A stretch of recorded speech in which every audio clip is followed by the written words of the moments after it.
કોંગ્રેસે વર્ષ 2012માં દગો કર્યો અને એટલે જ અમે ગુજરાતમાં કોંગ્રેસ સાથે ક્યારેય ગઠબંધન નહીં કરીએ.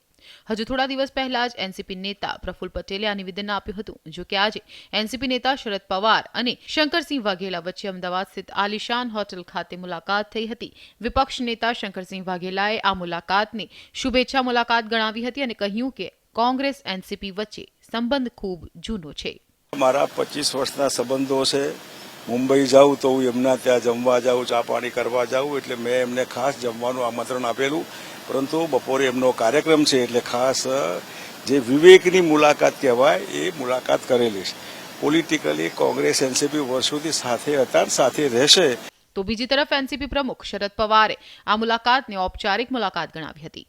शंकर सिंह वाघेला हमारे पुराने साथी है, हम लोगों ने साथ काम किया एक सरकार में, और जब जब वो मैं यहाँ आता हूँ तो बोलते हैं इसमें कोई दूसरी राजनीतिक बात नहीं, एक सभ्यता है, एक रिश्ते रखने का ये प्रयास है.